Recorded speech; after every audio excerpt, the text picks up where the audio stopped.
Shalom, Bapak Ibu yang diberkati Tuhan. Kita bersyukur hari ini kita boleh datang ke rumah Tuhan. Mari kita mempersiapkan hati kita untuk masuk ke dalam hadirat Tuhan. Saya undang jemaat untuk seluruhnya bersaat teduh.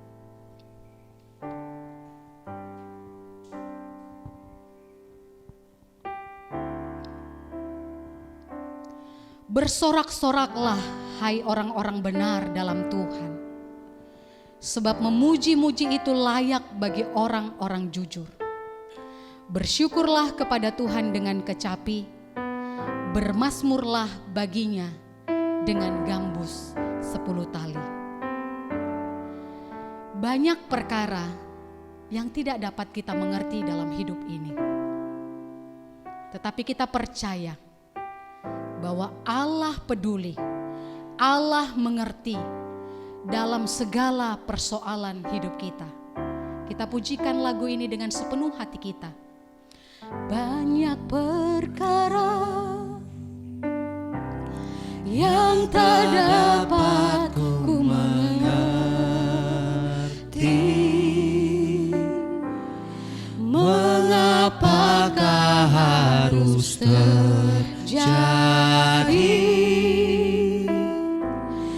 di dalam kehidupan ini. Satu perkara yang ku simpan dalam hati, tiada satu pun yang terjadi tanpa Allah peduli. Allah mengerti, Allah peduli segala persoalan yang kita hadapi. Tak akan pernah dibiarkannya ku bergumul sendiri, sebab Allah mengerti. Bapak, Ibu dan Saudara, mari kita tetap percaya tidak ada yang tidak diketahui oleh Tuhan. Sekalipun kita diuji dalam berbagai macam pencobaan, banyak perkara yang tidak kita mengerti dalam hidup kita, Allah setia peduli, Allah setia mengerti. Mari kita sungguh-sungguh menyanyikan lagu pujian ini.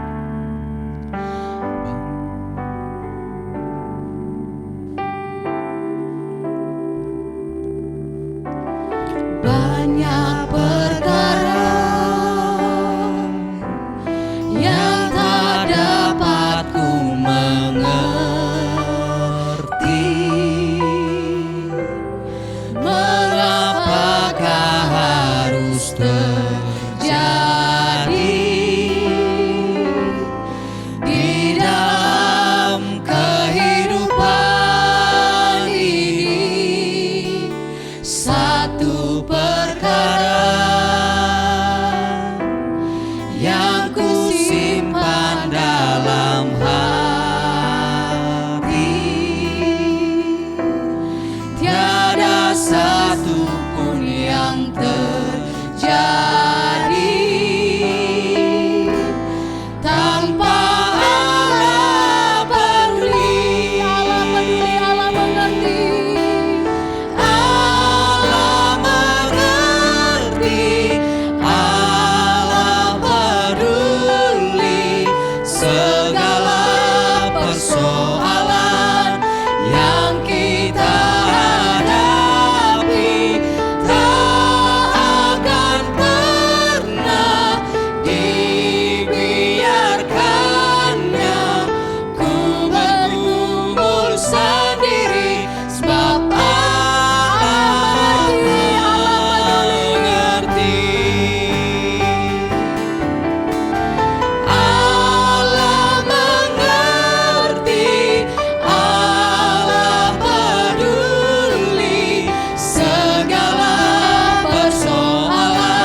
berdoa.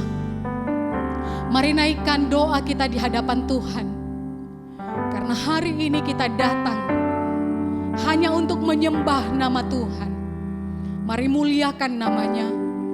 Sekalipun banyak perkara yang tidak kita mengerti dalam hidup kita, percayalah, Allah sungguh peduli, Allah sungguh mengerti dalam segala persoalan di dalam hidup kita.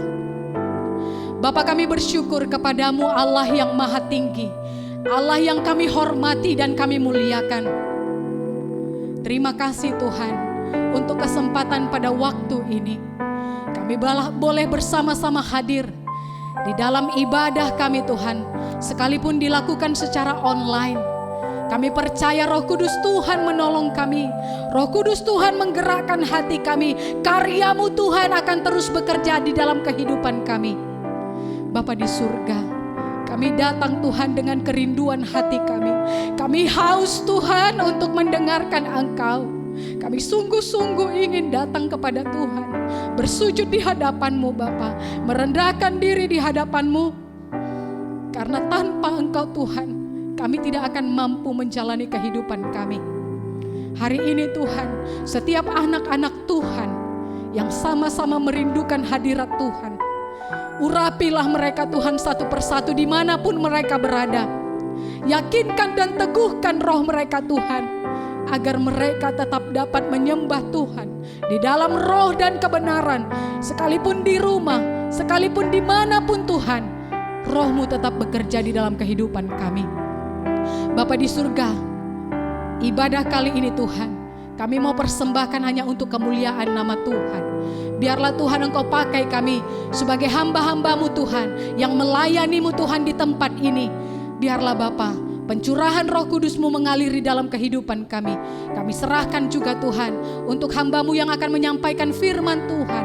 Engkau pakai hamba-Mu ini Tuhan, sesuai dengan perkataan-Mu Bapa. Biarlah semua hidupnya dipersembahkan hanya untuk kemuliaan Tuhan.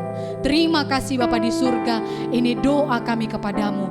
Di dalam nama Tuhan Yesus kami mengucap syukur dan berdoa. Amin. Bapak, Ibu, dan Saudara, kita percaya kita adalah pemenang Kristus. Amin. Mari sama-sama bersorak-sorai kita katakan, lebih dari pemenang.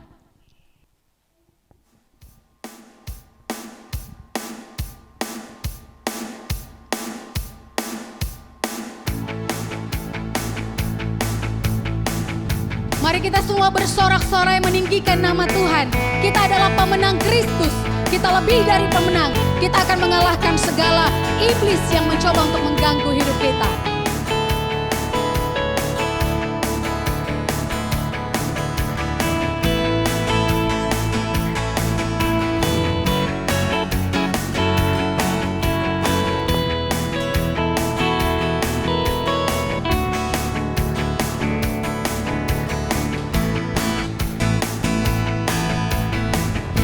Lebih dari pemenang dalam segala perkara. Iblis tak dikalahkan oleh kuasa darahnya.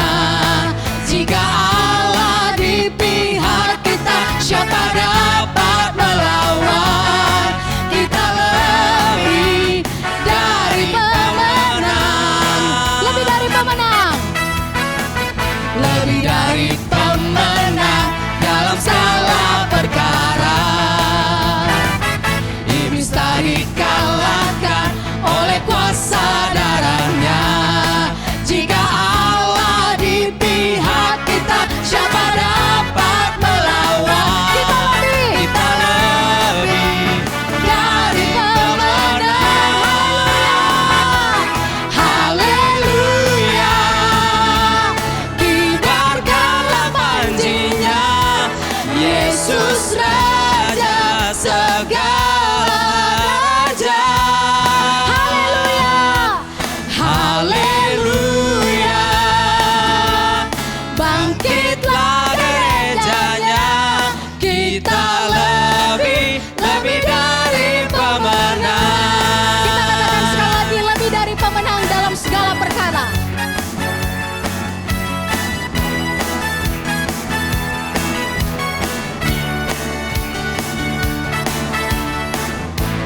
dari pemenang dalam segala perkara.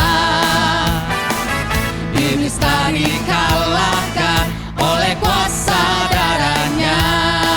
Jika Allah di pihak kita, siapa dapat melawan? Kita lebih dari pemenang dalam segala perkara.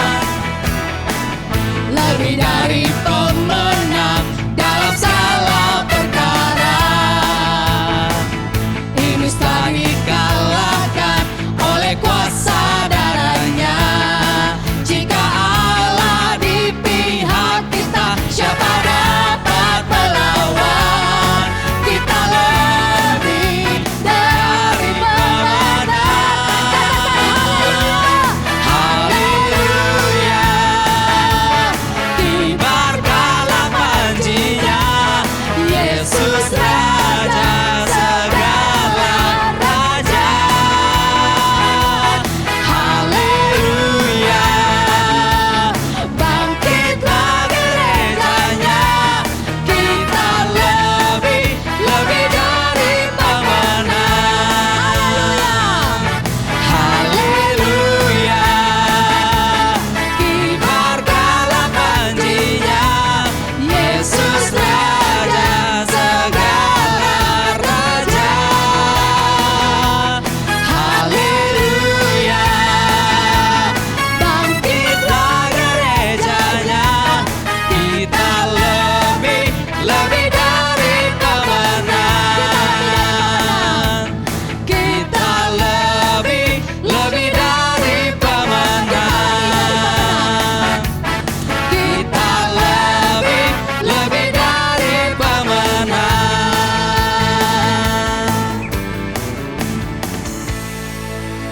Bapak Ibu dan saudara-saudara, saat ini kita akan membacakan pengakuan iman rasuli. Pengakuan iman rasuli. Aku percaya kepada Allah, Bapa yang Maha Kuasa, Khalik langit dan bumi, dan kepada Yesus Kristus, anaknya yang tunggal, Tuhan kita, yang dikandung daripada Roh Kudus, lahir dari anak darah Maria, yang menderita sengsara di bawah pemerintahan Pontius Pilatus, disalibkan, mati dan dikuburkan, turun ke dalam kerajaan maut. Pada hari yang ketiga, bangkit pula dari antara orang mati, naik ke sorga, duduk di sebelah kanan Allah, Bapa yang Maha Kuasa, dan dari sana ia akan datang untuk menghakimi orang yang hidup dan yang mati.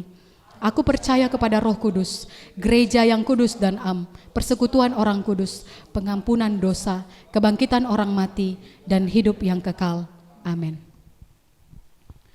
Saat ini kita akan membacakan pembacaan kita dalam sepekan. Bapak Ibu, kita buka Mazmur 13 ayat 1 sampai 6.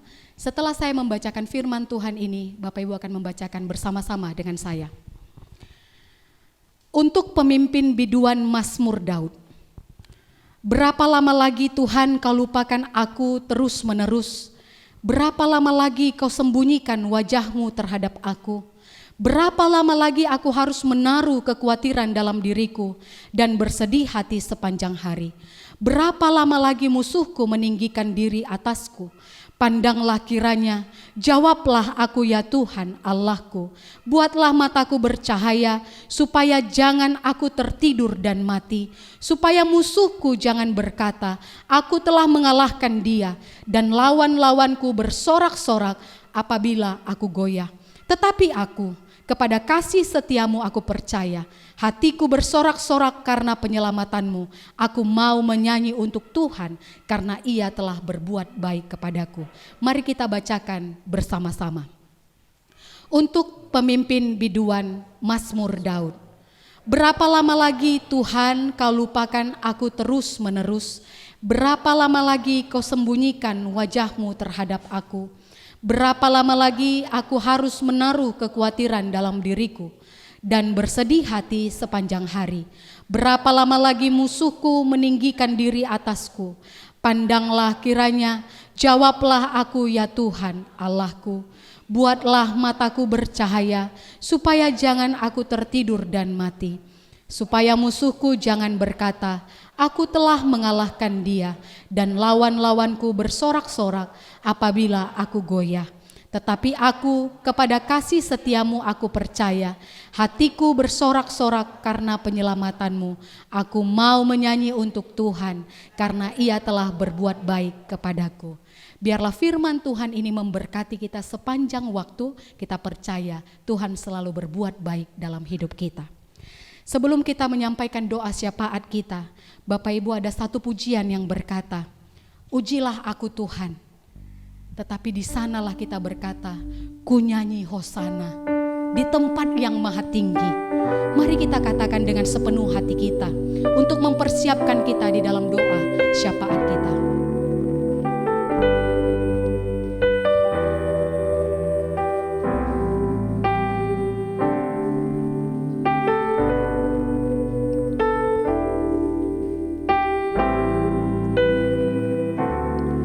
Ku nyanyi hosana bagi Rajaku yang mulia.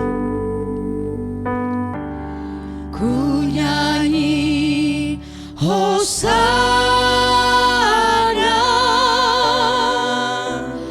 bagi Rajaku yang duduk di tahta. Aku muliakan dan ku agungkan, Kaulah yang disembah. Ku nyanyi hosana. Ku nyanyi hosana bagi Rajaku yang duduk di tahta. Aku muliakan dan ku agungkan, Kaulah yang disembah. Kita katakan lagi, ku nyanyi hosana. Ku nyanyi hosana bagi Rajaku yang duduk di tahta.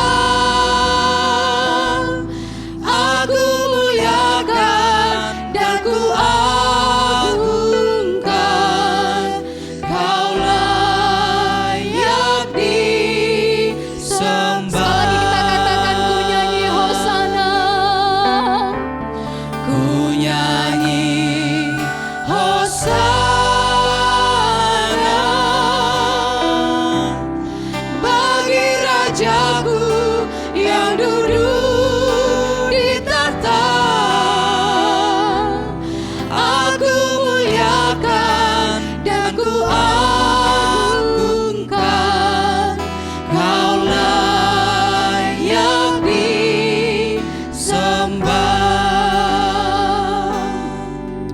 Bapak Ibu, saat ini kita akan bersama-sama berdoa syafaat. Yang pertama, kita bersyukur kepada Tuhan atas kebaikan Tuhan di dalam kehidupan kita. Kita terus berdoa untuk pandemi global yang kita hadapi di seluruh dunia. Ini menjadi satu topik yang harus kita terus doakan kepada Tuhan. Ini bukan persoalan biasa, tetapi ini adalah persoalan yang luar biasa, perkara yang hebat, yang kita dan bersama Tuhan harus berjuang untuk terus memohon pertolongan Tuhan agar dapat memberikan kondisi yang baik di dalam kehidupan kita. Kita juga berdoa Bapak Ibu dan Saudara untuk pemimpin gereja yang terus melakukan pembenahan di dalam pelayanan. Sekalipun di situasi pandemi virus COVID-19 ini, biarlah setiap hamba-hamba Tuhan tetap melakukan pelayanannya dengan sungguh-sungguh dan juga mau belajar di tengah-tengah situasi ini, mau memperbarui pelayanannya sehingga ada banyak orang yang dijangkau di dalam pelayanan. Kita juga berdoa untuk gereja kita, Metodis Tanjung Merawa. Mari kita sama-sama berdoa untuk setiap jemaat yang bergumul dalam hal ekonomi, dalam hal spiritual. Biarlah Tuhan senantiasa menolong mereka di dalam setiap perkara yang mereka hadapi. Kita juga berdoa untuk PKMI kita Tanjung Merawa. Biarlah sekolah ini tetap berbenah diri, melakukan yang terbaik, dan memberikan solusi, jawaban dalam setiap kekhawatiran daripada orang tua dan siswa-siswi yang akan bersekolah di tempat ini. Kita doakan agar setiap kepala-kepala bagian, seluruh staf karyawan, guru-guru bekerja bersama-sama untuk melakukan yang terbaik untuk dapat menjadi berkat di tengah-tengah sekolah ini. Kita juga berdoa Bapak Ibu dan Saudara untuk setiap jemaat kita yang terus dalam proses pemulihan. Kita berdoa untuk Ibu Leni yang terus berjuang di dalam pemulihan sakitnya. Kita percaya bahwa kekuatan yang besar itu hanya datang dari dalam Tuhan saja. Kita berdoa untuk setiap usinda, lansia yang juga merasakan kesendirian dan juga penyakit yang ada di dalam tubuh mereka. Kita doakan AI Busu, biarlah Tuhan tetap menyertai, menolong dan memulihkan kesehatannya sehingga dia dapat terus menyerahkan diri kepada Tuhan. Kita juga berdoa Bapak Ibu dan Saudara untuk pemerintah kita. Biarlah pemerintah kita ini tetap menjalankan tugasnya sesuai dengan peraturan keputusan yang mereka lakukan bersama-sama dan juga tim medis kesehatan, dan mereka juga dapat berjuang untuk mengerjakan pekerjaan mulia ini, dan kita sebagai warga Indonesia terus membantu bekerja sama untuk mengentaskan wabah COVID-19. Mari kita sama-sama berdoa di hadapan Tuhan. Kami bersyukur kepadamu Tuhan yang maha baik, atas kasih setia Tuhan yang tetap menyertai kehidupan kami. Terima kasih Tuhan untuk hari ini kami boleh bersama-sama memuliakan Tuhan. Kami boleh bersama-sama meninggikan nama Tuhan.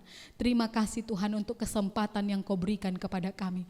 Kami percaya Tuhan, kalau bukan karena Tuhan, kalau bukan karena kekuatan-Mu, maka kami tidak akan mampu melewati hari-hari kami. Bapa di surga, satu hal yang kami rindukan Tuhan, agar Engkau tetap setia menyertai kehidupan kami. Di tengah-tengah wabah pandemi COVID-19 ini juga Tuhan, ini menjadi topik doa kami bersama-sama kepada Tuhan. Kau tahu Tuhan pergumulan kami, ini perkara yang besar di dalam kehidupan kami. Ini bukan perkara sederhana yang dapat kami hadapi dengan kekuatan kami sebagai manusia. Kami hanya memohon belas kasih Tuhan untuk melindungi kami Tuhan, untuk memberikan kami perlindungan yang luar biasa sehingga kami dimampukan Tuhan untuk melewati hari-hari kami Bapa. Kami juga berdoa Tuhan untuk kepada pemimpin gereja kami, Bapak Bishop dan seluruh hamba-hamba Tuhan, baik di wilayah 1 dan wilayah 2 ya Tuhan. Kami berdoa Bapa agar setiap hamba-hambamu Tuhan dapat menjadi teladan terang dunia di tengah-tengah situasi pandemi ini ya Tuhan. Kami perlu berbenah diri, kami perlu belajar untuk lebih baik lagi Tuhan menjangkau jiwa di tengah situasi yang asing ini Tuhan. Ajari kami Tuhan dengan hikmat-Mu supaya kami Tuhan dapat terus melayani Tuhan di dalam kehidupan kami. Tuhan, kami juga mau berdoa kepadamu Tuhan untuk gereja Metodis Tanjung Merawa ini Bapa. Engkau tahu juga Tuhan, ketika kami dirumahkan Bapa di dalam beribadah, kami juga merasakan kerinduan yang besar Tuhan untuk datang ke rumah Tuhan. Kami ingin Tuhan sama-sama dengan saudara-saudara seiman kami memuji Tuhan, menyembah Tuhan. Tetapi situasi kami Tuhan berkata tidak. Biarlah Bapa dengan penuh kesabaran memohon belas kasih Tuhan agar kami dimampukan untuk dapat terus berjuang Tuhan untuk mengentaskan COVID-19 ini Bapa. Tuhan, kami juga berdoa untuk setiap jemaat-Mu yang mengalami pergumulan ekonomi Tuhan dan juga pergumulan spiritual. Bapa di surga, berikanlah kami kekuatan, berikanlah kami keyakinan bahwa di dalam Tuhan kami akan mendapatkan jalan keluar, baik secara kebutuhan jasmani ataupun rohani kami. Kami harus terlebih dahulu mencari Tuhan. mencari kerajaan-Mu di dalam kehidupan kami. Kami memohon kepadamu Bapa, agar Engkau Tuhan dengan Roh Kudus-Mu menggerakkan hati setiap jemaat-Mu untuk mereka Bapa, supaya mereka dipenuhi kebutuhan jasmani dan rohaninya. Kami juga berdoa Tuhan untuk setiap jemaat kami yang sedang sakit, yang saat ini terus berjuang Tuhan di dalam masa pemulihan.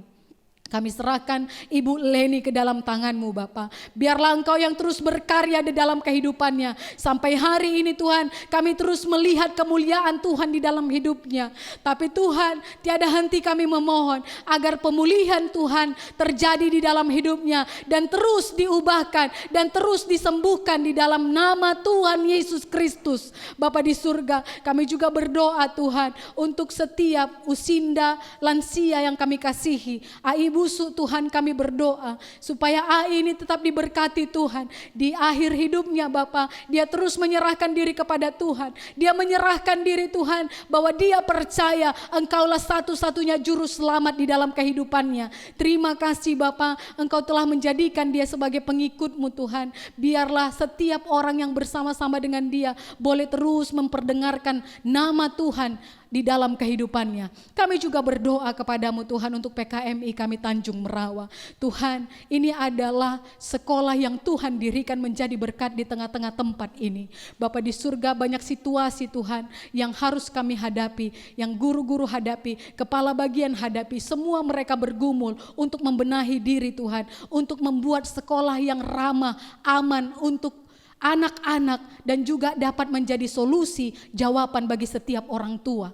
Bapa di surga, mampukan setiap kepala-kepala bagian, karyawan, staf, dan juga guru-guru sama-sama bekerja di tempat ini, diberikan hikmat dan bijaksana oleh Tuhan, sehingga mereka dapat menggodok setiap keputusan-keputusan yang mereka lakukan, dan mereka dapat memberikan yang terbaik di tengah-tengah Tanjung Merawa ini Bapa. Kami percaya Tuhan dengan pertolongan Tuhan, karena sekolah ini Tuhan jadikan untuk menjadi berkat di tengah-tengah Tanjung Merawa ini. Bapa di surga, kami terus berdoa untuk pemerintah kami Tuhan, yang terus berjuang menghadapi setiap persoalan daripada negara ini.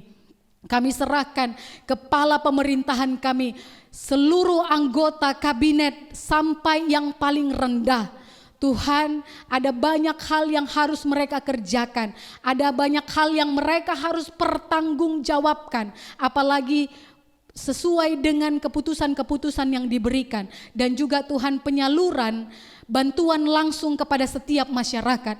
Jadikanlah Tuhan pemimpin kami menjadi teladan yang hidup jujur, adil di hadapan Tuhan, sehingga mereka melakukan setiap program-program pemerintah ini dalam peraturan yang ditentukan. Bapa di surga, kami juga berdoa Tuhan, agar tim medis juga Tuhan dapat berjuang, memberikan penemuan-penemuan yang terbaik, sehingga vaksin boleh cepat disebarkan kepada setiap masyarakat ya Tuhan. Kami boleh bersama-sama menikmati berkat Tuhan ini, dan kami boleh mendapatkan tubuh yang sehat secara jasmani. Bapa, kami juga memohon kepadamu ya Tuhan, agar kami sebagai warga negara bekerja bersama-sama dengan pemerintah kami, dengan tim medis kami juga dapat mematuhi setiap protokol yang diberikan kepada kami. Bapa, kami memohon anugerah yang daripadamu, belas kasih yang daripadamu untuk menolong kami ya Tuhan. Terpujilah namamu Tuhan, di dalam nama Tuhan Yesus kami berdoa mengucap syukur. Amin. Sebelum kita mendengarkan firman Tuhan, mari kita persiapkan hati kita dengan mengangkat satu pujian, Ujilah Aku Tuhan.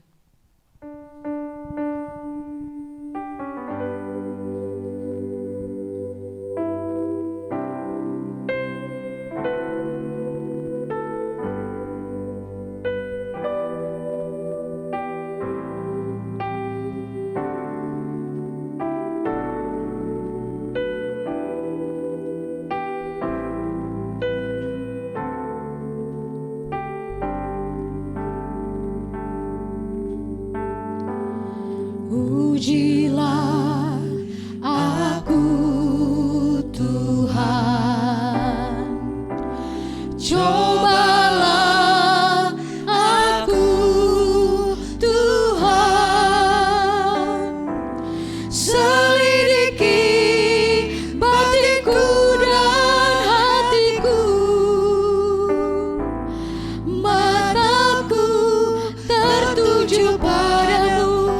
cinta padamu Tuhan. Aku cinta padamu Tuhan. Aku rindu hadirat-Mu Tuhan.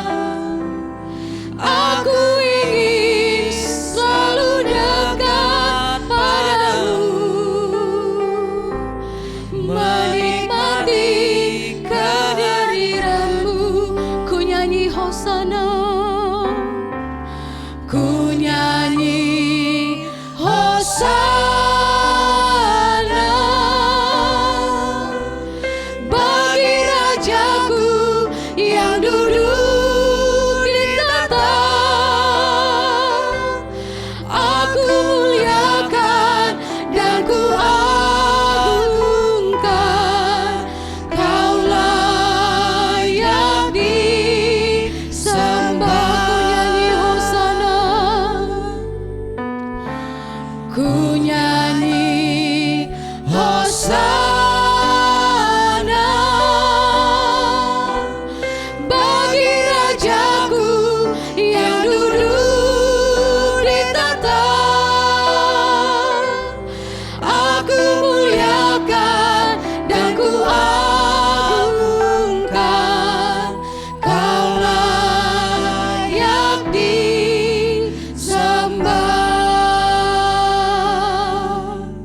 Saat ini kita akan mendengarkan firman Tuhan yang akan disampaikan oleh Ibu Evangelis Yeti Mili dari Kejadian 22 ayat 1 sampai 14. Bapak Ibu dan saudara kasih dalam nama Tuhan, pada hari ini kita kembali akan mempersiapkan firman Tuhan yang saya ambil dari Kejadian pasal 22 ayat 1 sampai ayat yang ke-19. Mari kita berdoa terlebih dahulu. Kami bersyukur dan berterima kasih Tuhan, di hari Minggu ini kami beribadah lagi memuliakan nama Tuhan. Kami sudah memuji Tuhan dengan penuh sukacita, dan kami percaya bahwa Allah yang kami sembah di dalam Yesus Kristus adalah Allah yang bertata di atas pujian kami. Kami boleh merasakan hadirat Tuhan, kami boleh merasakan sukacita yang berasal daripada-Mu.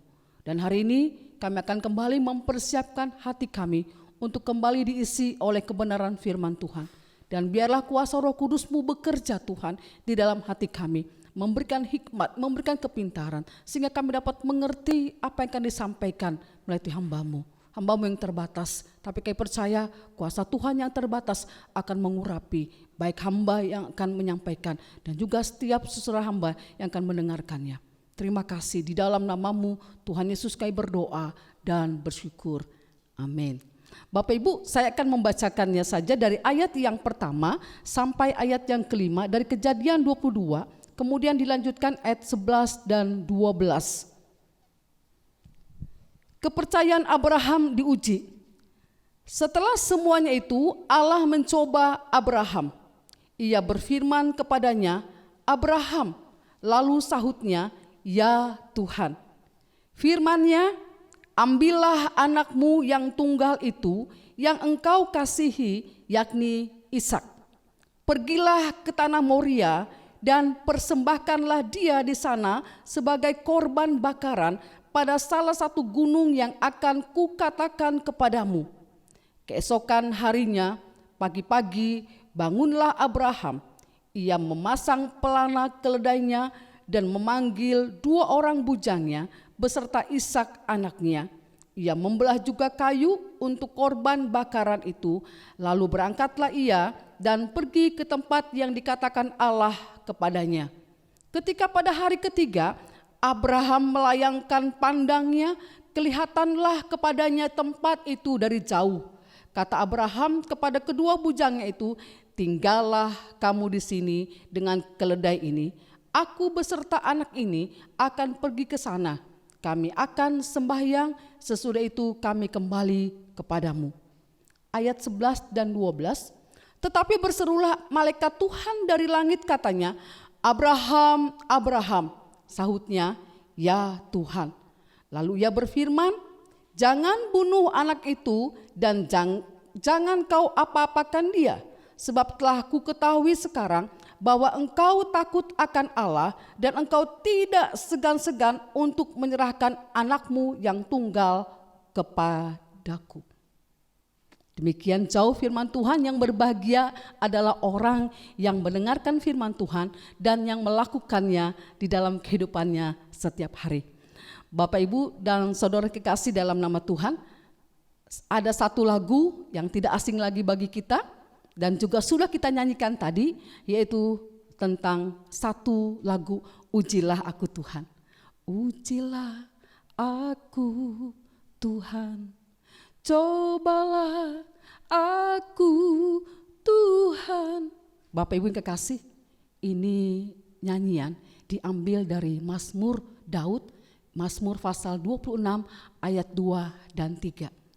Ini adalah satu curahan hati seorang Raja Daud yang mau diuji oleh Tuhan, yang mau diselidiki hatinya oleh Tuhan.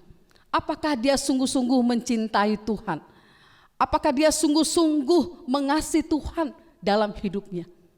Bapak Ibu, kalau kita renungkan kalimat demi kalimat dari pujian tadi, dari Mazmur Daud tadi, tidak semudah apa yang diucapkan, tidak semudah apa yang kita nyanyikan.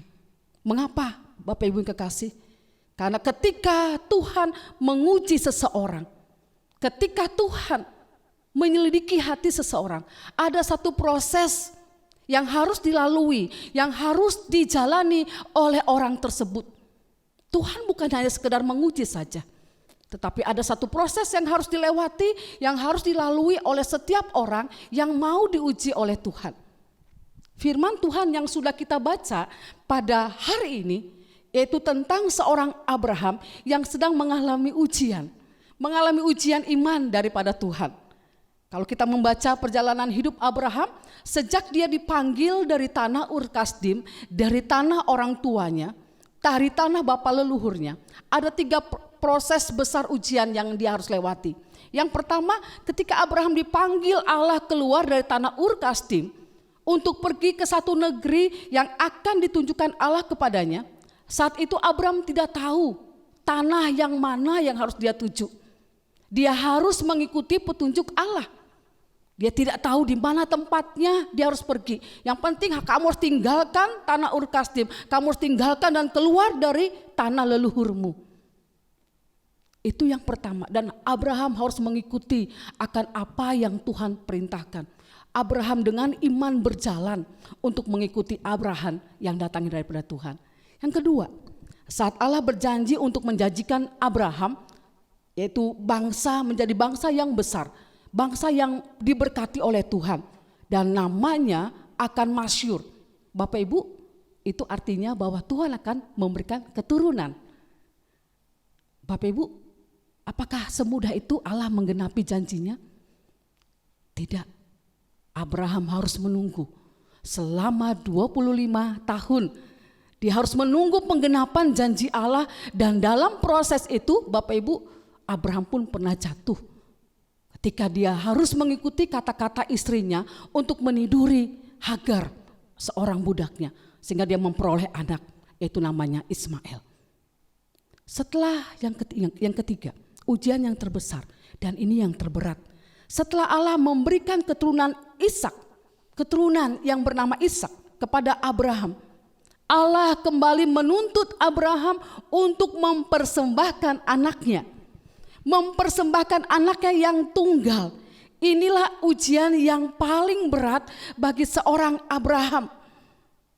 Ujian pertama dan kedua dia boleh lewati dalam pertolongan Tuhan. Dia bisa lewati dengan walaupun ada jatuh bangun, tetapi dia bisa lewati dengan baik. Saat ini Bapak Ibu, kita akan bersama-sama belajar tentang iman seorang Abraham. Ketika dia menghadapi ujian, ada proses demi proses yang harus dia lewati. Mari kita bersama-sama mempelajarinya pada ayat yang pertama dan kedua. Abraham dituntut untuk mempersembahkan yang terbaik. Abraham dituntut oleh Tuhan untuk mempersembahkan yang terbaik dalam hidupnya. Pada ayat yang pertama dan kedua, ketika kita membaca Setelah semuanya itu Allah mencoba Abraham, ia berfirman kepadanya, Abraham. Lalu sahutnya, ya Tuhan. Pada ayat yang kedua, ambillah anakmu yang tunggal itu yang engkau kasihi, yakni Ishak. Pergilah ke tanah Moria. Bapak Ibu kasih, perintah Tuhan yang ketiga ini sangat jelas dan tegas. Bahwa dia disuruh untuk pergi ke tanah Moria, ke salah satu gunung, dan dia harus mempersembahkan anaknya yang tunggal, anaknya yang dia kasihi. Pada saat perintah pertama dia tidak jelas, tapi ini jelas dan tegas bahwa Abraham harus mempersembahkan anaknya yang sah, anaknya yang tunggal, yaitu Ishak. Kita tahu tadi Bapak Ibu ya, untuk memperoleh Ishak dia harus menunggu 25 tahun. Bukan waktu yang pendek, bukan waktu yang singkat. Setelah dia membesarkan Ishak, maka Abraham dituntut untuk mempersembahkannya kembali sebagai korban persembahan kepada Allah. Setelah mendapatkan anak kandung yang dijanjikan oleh Tuhan, ia harus kembali menyerahkannya kepada Allah. Allah sendiri yang memberi Ishak kepada Abraham, dan sekarang Allah menguji Abraham. Apakah Abraham lebih mencintai dia? Apakah Abraham lebih mencintai Allah daripada pemberiannya? Apakah Abraham lebih sayang kepada Ishak atau kepada Allah? Biasanya manusia, Bapak Ibu, kalau dia berjuang untuk memperoleh sesuatu benda atau harta kesayangan, dan untuk mendapatkan itu dia bersusah payah dalam hidupnya. Setelah dia mendapatkan barang tersebut, barang yang dia impikan, barang yang dia inginkan, maka dia pasti menyayanginya. Betul kan Bapak Ibu ya? Dia pasti menyayanginya, dia pasti menjaga, dia pasti merawat benda tersebut. Karena dia peroleh dengan sangat-sangat susah. Benda itu dia jaga, benda itu dia rawat supaya tidak rusak.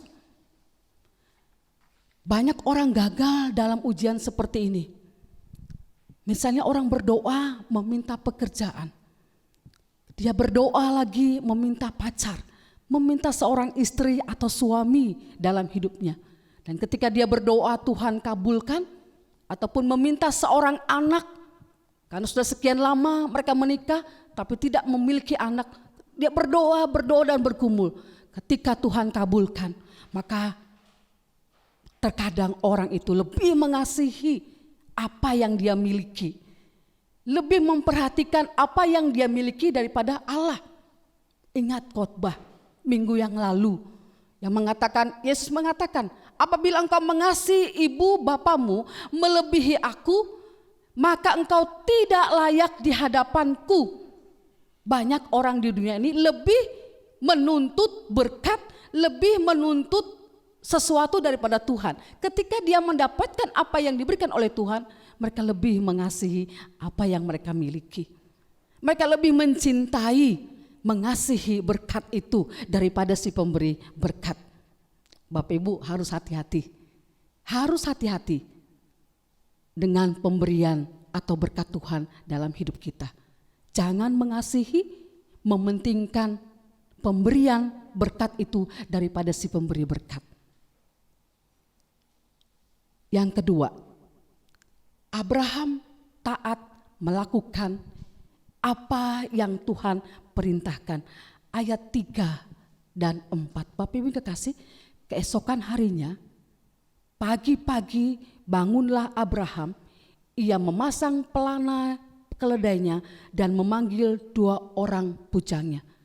Bapak Ibu kekasih, kita bisa lihat keesokan hari, pagi-pagi ya, Abraham sudah bangun dan dia mempersiapkan segala sesuatu yang diperlukan untuk dia pergi ke Gunung Moria.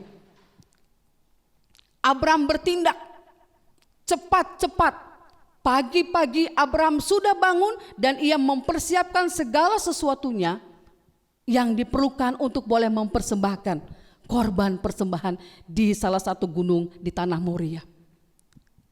Kita perhatikan yang unik, Bapak Ibu, walaupun ia dapat perintah dari Tuhan bahwa dia harus mempersembahkan anaknya sebagai korban, Abraham dapat tidur.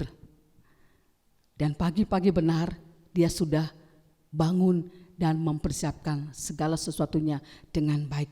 Saya percaya pasti dalam hati seorang ayah yang mengasihi anaknya yang tunggal, Abraham sedih, dia bergumul. Tapi ketaatan kepada Allah yang sudah melakukan perkara yang ajaib terhadap Abraham itu lebih besar dari apa yang dia miliki.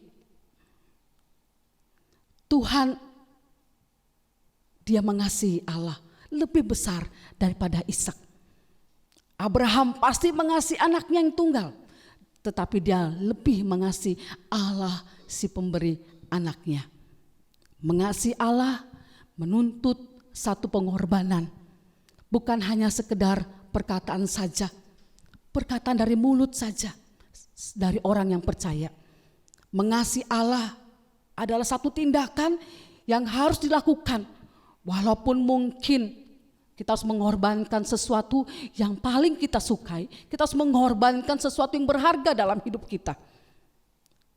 Sama seperti Allah, ketika dia mengasihi manusia berdosa, apa yang dilakukan? Dia memberikan anaknya yang tunggal, Tuhan Yesus, untuk hidup saya dan hidup kita semua. Hidup manusia yang berdosa, Allah mengorbankan, Allah memberikan anaknya yang tunggal, yaitu Yesus Kristus, untuk menebus dosa manusia. Itulah wujud cinta kasih Allah kepada manusia. Yang ketiga, Abraham fokus mempersembahkan korban. Dalam perjalanan proses dia mempersembahkan, Abraham harus dituntut untuk lebih fokus lagi mempersembahkan korban. Pada ayat yang keempat dan kelima dikatakan demikian. Ketika pada hari ketiga Abraham melayangkan pandangannya, kelihatanlah kepadanya tempat itu dari jauh.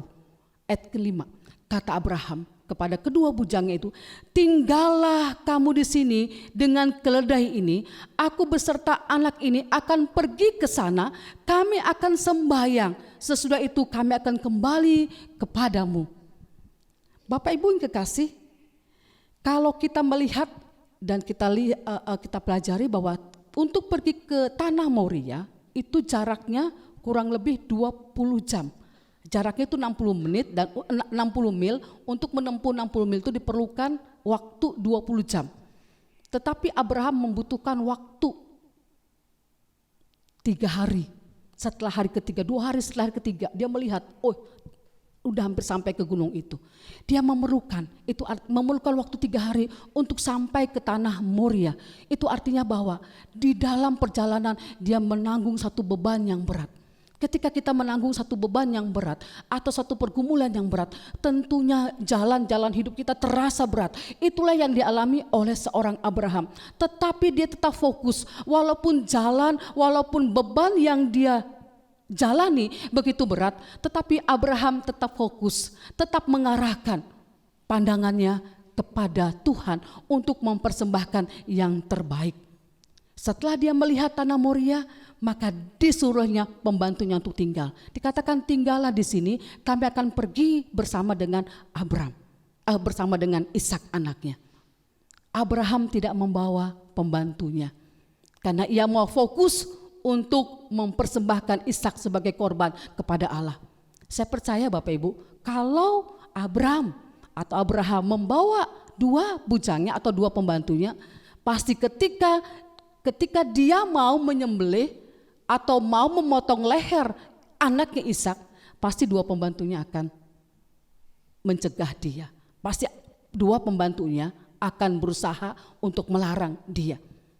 Abraham ingin fokus, ingin memusatkan perhatiannya kepada mempersembahkan korban kepada Allah.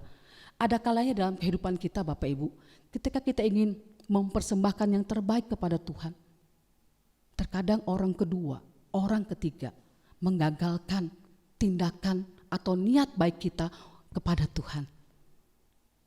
Ketika kita ingin memberikan, contohnya saja, memberikan persembahan dengan jumlah yang lebih besar karena Tuhan sudah memberkati kita, atau memberikan perpuluhan dengan jumlah yang lebih besar, terkadang ya, ketika kita sudah mulai sungguh-sungguh, ada saja orang terdekat kita, orang kedua atau orang ketiga, ngapain kamu memberikan persembahan kepada gereja tertentu? Ngapain kamu membersihkan kepada Tuhan? Ada saja bisikan-bisikan yang terkadang menggagalkan, meragukan akan pemberian kita kepada Tuhan. Nah Bapak Ibu, kita lihat dari ayat pertama sampai ayat ke-19, ketika Abraham diuji oleh Tuhan, ya, ketika Abraham diuji oleh Tuhan imannya, Abraham tidak melibatkan istrinya, Abraham tidak melibatkan Sarah. Bapak Ibu perhatikan, baca, dia tidak memberitahukan kepada Sarah. Ya, dia paling-paling beritahukan saya akan mempersembahkan korban, tetapi dia tidak memberitahukan dia akan mempersembahkan Ishak sebagai korban. Mengapa Bapak Ibu? Karena Abraham tidak mau lagi jatuh kedua kalinya pada lubang yang sama.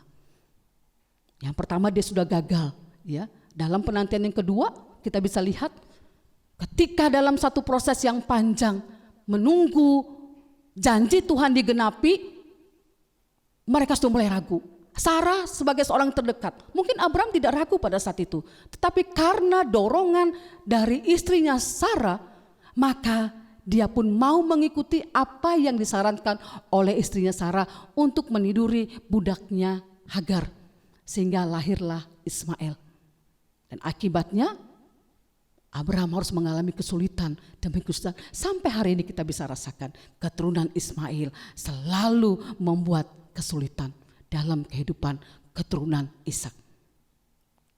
Abraham tidak mau gagal hanya gara-gara Sarah. Dan saya percaya ketika Sarah tahu kalau Abraham mempersembahkan Ishak, pasti dia akan larang dengan keras. Kenapa? Karena Sarah lah yang sudah hamil, ya, yang sudah mengandung Ishak dan yang sudah melahirkan dalam masa tuanya. Itu bukan satu proses yang gampang, itu bukan satu proses yang mudah. Sehingga Abraham tidak mau memberitahukan, karena dia mau fokus, karena urusan dia mempersembahkan dengan Tuhan, itu urusan dia dengan Tuhan. Allah yang berbicara secara pribadi dengan Abraham, berarti juga Abraham secara pribadi berbicara kepada Allah. Tidak ada pihak kedua dan ketiga, hanya antara Abraham dan Allah saja. Oleh sebab itu Bapak Ibu kekasih, bahwa dalam mempersembahkan sesuatu urusan kita dengan Tuhan, bukan pihak kedua, bukan pihak ketiga. Jadi biarlah Abraham lebih fokus kepada Allah untuk memberikan persembahan. Dan yang keempat, Abraham tetap percaya bahwa Allah sanggup menyediakan. Pada ayat yang ke-7, Bapak Ibu kekasih, lalu berkatalah Ishak kepada Abraham ayahnya, "Bapa," sahut Abraham, "Ya anakku." Bertanyalah ia, "Di sini sudah ada api dan kayu, tetapi di manakah anak domba untuk korban bakaran itu?" Sahut Abraham, "Allah yang akan menyediakan anak domba untuk korban bakaran baginya anakku." Demikianlah keduanya berjalan bersama-sama. Inilah satu pernyataan Abraham kepada Ishak ketika dia bertanya kepada ayahnya bahwa di sini sudah ada api dan kayu, tetapi di manakah anak domba untuk korban bakaran tadi, ayah? Tentunya Ishak bingung. Tetapi Abraham tidak langsung mengatakan kamulah korbannya, karena pasti, ya kan, bergumullah Ishak. Tetapi Abraham dengan pernyataan iman, dia katakan Allah lah yang akan menyediakan anak domba untuk korban baginya. Pernyataan iman yang luar biasa dari seorang Abraham yang sedang bergumul, yang sedang menghadapi tekanan dalam hidupnya. Bapak Ibu, ini satu hal yang luar biasa ketika kita merenungkan bagian ini. Iman Abraham sungguh-sungguh diuji secara berat. Pernahkah kita mengalami saat-saat genting dalam hidup kita, ya, seperti Abraham? Sebentar lagi dia akan menyembelih anaknya Ishak. Sebentar lagi dia akan memotong lehernya Ishak untuk dipersembahkan sebagai korban. Tetapi saat itu juga dia harus berkata, Allah lah yang sanggup untuk menyediakan korban bagiku, bagi kita. Di saat-saat genting, di saat-saat sudah deadline, mungkin bank ataupun hutang, ya, ataupun yang menuntut satu pengorbanan. Tapi kita masih tetap percaya bahwa Allah akan sanggup melepaskan kita. Allah sanggup akan menolong kita. Manusia terkadang panik ketika sudah deadline untuk melakukan sesuatu, kemudian kita tidak bisa berbuat apa-apa. Kita kadang-kadang cemas, kita kadang-kadang khawatir, kita kadang-kadang menaruh, ini benar gak Tuhan menolong saya? Sanggup gak Tuhan melepaskan saya? Tetapi Abraham di titik limit yang sangat-sangat menentukan pun, dia masih katakan bahwa Allah sanggup menyediakan anak domba untuk kita persembahkan. Luar biasa pernyataan Abraham. Dan pada saat itu juga ketika dia mengikat Ishak dan ketika dia mau menyembelih, ya, udah tinggal mungkin sejengkal lagi antara pisau dan leher. Dan Allah bertindak, Allah berbicara, katakan, Abraham, aku tahu bahwa engkau mengasihi aku tahu bahwa engkau takut akan Tuhan, dan engkau tidak menyayangkan anakmu. Allah tahu isi hati Abraham. Allah tahu proses perjalanan yang begitu berat. Itu artinya bahwa Allah sekali-kali tidak pernah meninggalkan setiap orang yang percaya. Walaupun beban yang dihadapi begitu berat, Allah tetap memantau, Allah tetap melihat akan apa yang ada dalam proses perjalanan yang Abraham lakukan. Luar biasa Bapak Ibu. Dan akhirnya, jangan bunuh anak itu, dan jangan kau apa-apakan dia, sebab telah ku ketahui sekarang bahwa engkau takut akan Allah, dan engkau tidak segan-segan untuk menyerahkan anakmu yang tunggal kepadaku. Dan akhirnya Allah menyiapkan segala sesuatu. Allah menyediakan anak domba yang akan dipersembahkan kepada Tuhan untuk menggantikan Ishak. Bapak Ibu kekasih, Allah menyediakan apa yang diperlukan untuk korban persembahan. Allah melihat hati Abraham. Bapak Ibu, ini adalah satu proses ujian iman yang cukup berat bagi Abraham, tetapi bisa dijalani. Tuhan izinkan, Tuhan berikan ujian ini kepada Abraham yang cukup berat karena Allah tahu batas kemampuan yang Abraham miliki. Tuhan tahu Abraham dapat melakukannya. Tuhan tahu batas iman Abraham. Ingat kalimat, pencobaan-pencobaan yang kamu alami, ujian-ujian yang kamu alami dalam hidupmu tidak akan pernah melebihi kekuatan kamu. Mengapa? Karena Tuhan akan menolong, karena Tuhan akan memberikan kekuatan, karena Tuhan akan memberikan jalan keluar untuk setiap orang yang mengalami ujian. Oleh sebab itu, mari Bapak Ibu kita menjalani. Ketika ada satu proses ujian dalam hidup kita, mari kita belajar seperti Abraham. Ketika dia menjalani proses itu, dia memberikan yang terbaik kepada Tuhan. Dia tetap memberikan yang terbaik kepada Tuhan. Kemudian dia tetap taat menjalani proses itu walaupun terasa sulit.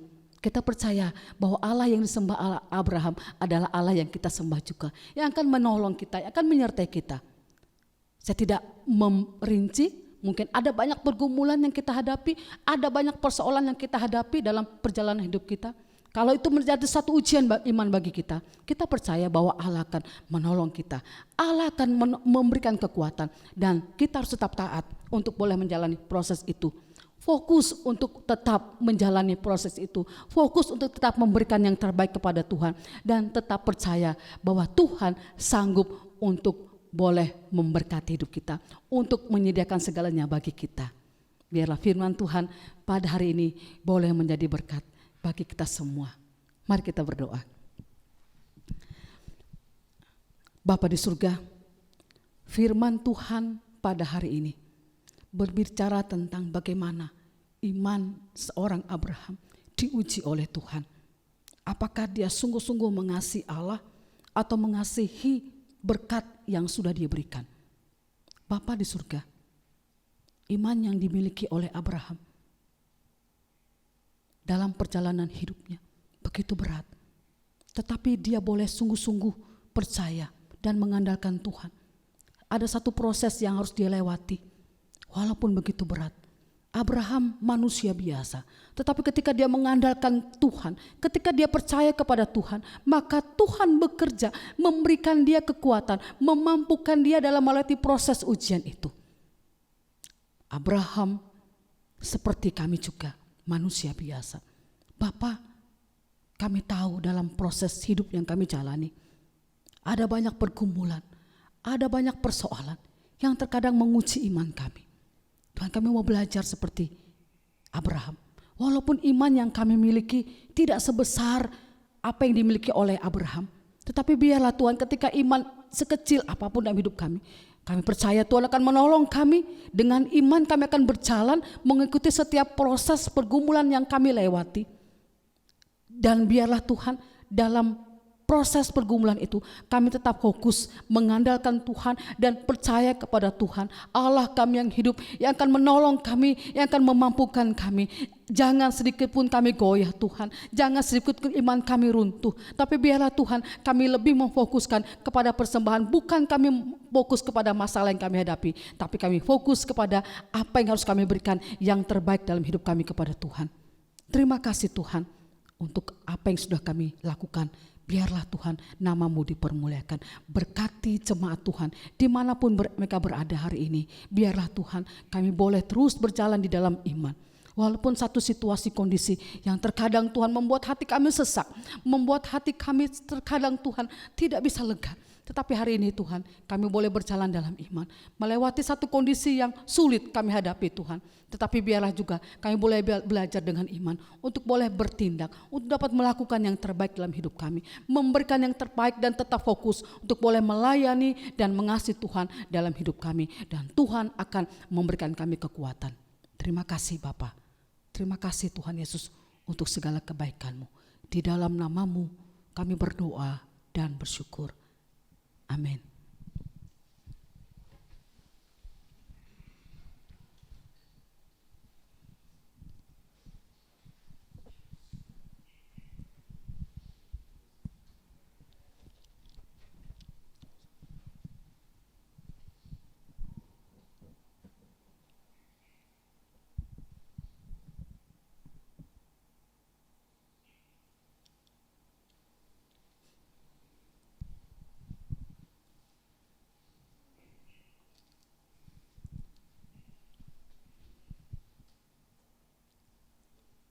Jemaat yang dikasihi Tuhan, kita akan bersama-sama mengakhiri ibadah kita pada hari ini. Kita akan berdoa Bapa kami, kemudian doksologi, setelah itu doa berkat dan amin song.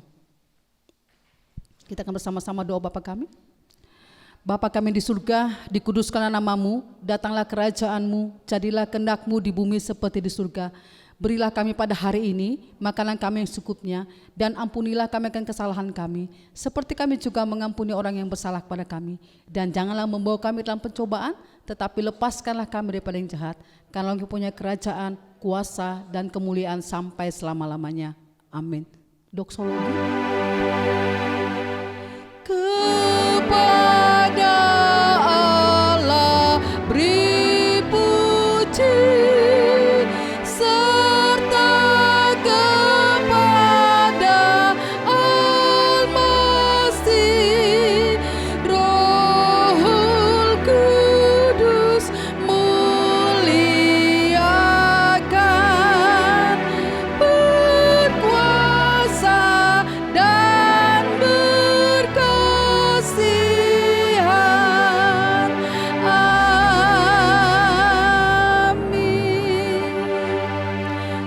yang dikasihi Tuhan, arahkan dan terimalah berkat Tuhan. Tuhan Yesus mengasihi kita dan memberkati kita. Tuhan Yesus menyinari kita dengan wajahnya dan memberi damai sejahtera mulai hari ini sampai Maranatha. Tuhan Yesus datang kedua kali. Amin.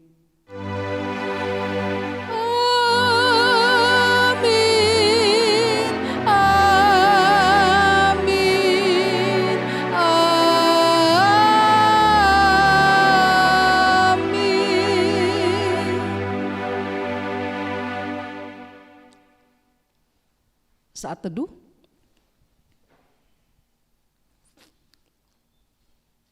Selamat hari Minggu, Tuhan Yesus memberkati. Baru saja kita mendengarkan firman Tuhan dari Ibu Evangelis Yeti Mili tentang ujian iman. Dan hari ini kita akan mendengarkan sebuah kesaksian yang luar biasa dari Ibu Leni dan keluarga, yaitu pejuang kanker nasofaring yang tetap percaya kepada Tuhan. Selamat mendengarkan, Tuhan Yesus memberkati. Shalom Bapak Ibu Saudara-saudari sekalian. Saya bersyukur hari ini saya dan keluarga kami boleh bersama-sama memberikan kesaksian tentang kuasa Tuhan yang ada di dalam hidup diri saya dan keluarga. Bapak Ibu Saudara-saudari sekalian, pada pertengahan November yang lalu tahun 2019 saya tiba-tiba mengalami sakit tenggorokan dan batuk. Dan tiba-tiba keesokan harinya di bawah leher saya ini, di leher saya ini ada timbul benjolan sebesar kelereng. Setelah itu saya pun bersama suami berkonsultasi ke dokter Medan, ke dokter THT, dan dokter memberikan resep obat. Setelah saya konsumsi obat tersebut sampai habis, ternyata benjolan yang ada di leher saya ini masih ada. Dan berselang dengan waktu, saya terus berkonsultasi dengan dokter THT lainnya yang ada di Medan. Diberikan resep obat, setelah saya konsumsi obat tersebut dan benjolan yang ada di leher saya ini ada agak mengecil sedikit. Tetapi setelah habis obat saya konsumsi, benjolan tersebut masih ada. Setelah itu saya mengambil kesimpulan saya akan mencari lagi dokter tersebut. Saya kembali ke dokter THT tersebut, dan dokter tersebut menyarankan saya untuk mengadakan biopsi dengan bedah. Tapi itu masih kami pikirkan karena dengan cara bedah, dan dia kembali memberikan resep obat. Setelah saya konsumsi obat tersebut sampai habis, ternyata benjolan yang ada di leher saya ini masih tetap ada. Berjalannya dengan waktu, pada bulan Februari tanggal 18, saya dan suami kembali berangkat ke Kuala Lumpur. Saya memeriksakan diri ke dokter THT di Kuala Lumpur yang ada di Pantai Hospital. Setelah diperiksa, dokter langsung menyarankan saya untuk opname karena akan dilakukan biopsi total. Biopsi dengan menggunakan jarum. Saya pun langsung pada hari itu juga dilakukan biopsi dengan cara bius total.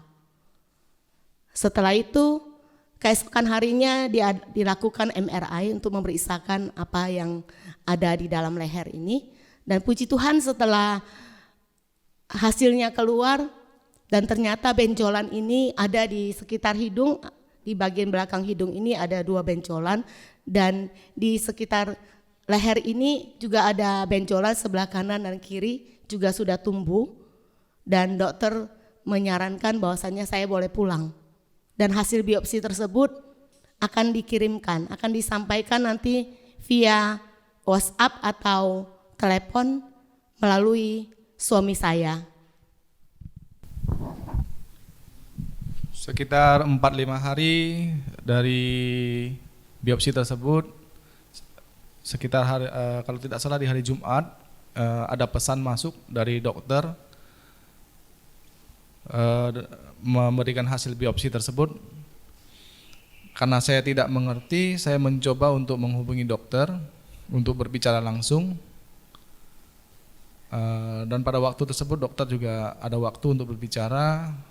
Saya tanyakan kepada dokter, "Dok, ini hasil biopsinya maksudnya apa?" Jadi dokter sedikit menjelaskan bahwasanya hasil biopsi tersebut udah positifnya, bahwasanya itu adalah kanker nasofaring. Saya sangat kecewa sekali mendengar hasil tersebut, di mana kami mengharapkan itu bukan kanker. Saya sangat sedih dan juga bertanya kepada Tuhan, kenapa bisa terjadi hal seperti ini Tuhan. Dan juga saya bertanya kepada dokter, "Dok, ini kansernya sudah stadium berapa?"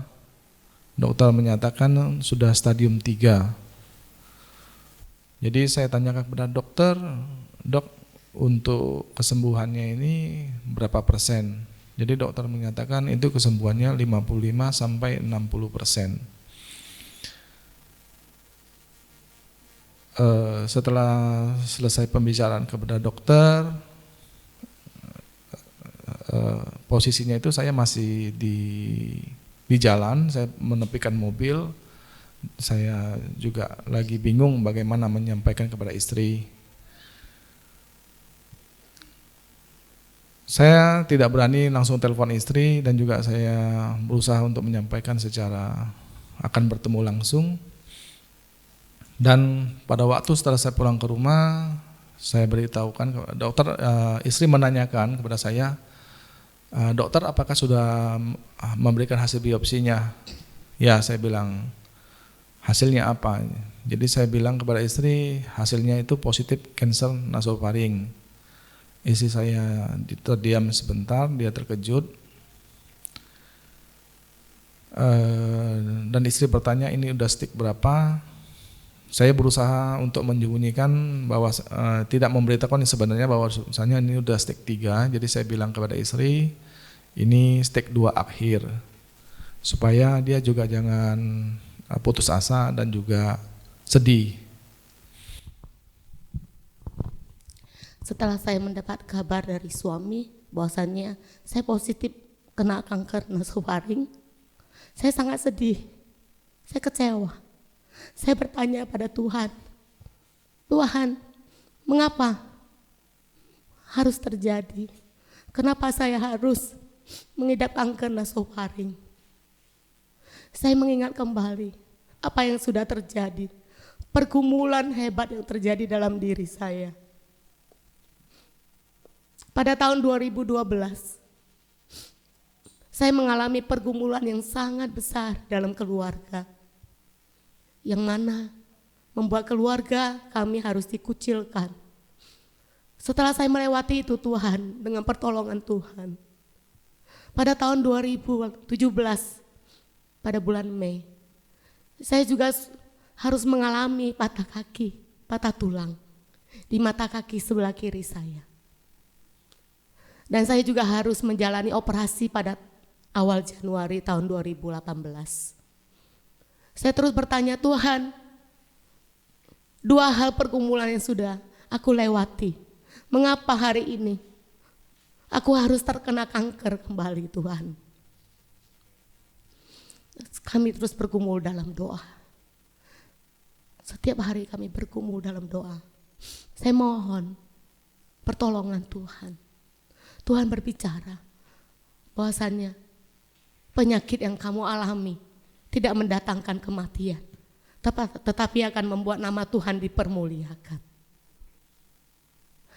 Berjalannya dengan waktu, keesokan harinya, seperti biasanya pada hari Minggu, saya melayani di sekolah minggu. Dan pada waktu itu saya yang memimpin pujian. Di tengah ibadah ternyata ada satu pujian yang mengingatkan saya akan pergumulan yang sudah saya lewati selama dari tahun 2012 sampai hari ini. Bahwasannya Tuhan tidak pernah meninggalkanku. Pujian itu sangat menguatkan saya. Tuhan katakan semua yang terjadi dalam hidupku ini, semuanya adalah seizin Kau Tuhan. Aku boleh melewati karena Tuhan tidak pernah meninggalkanku. Saya akan mengangkat pujian ini, bahwasanya Tuhan tidak pernah meninggalkan diri saya untuk bergumul sendiri.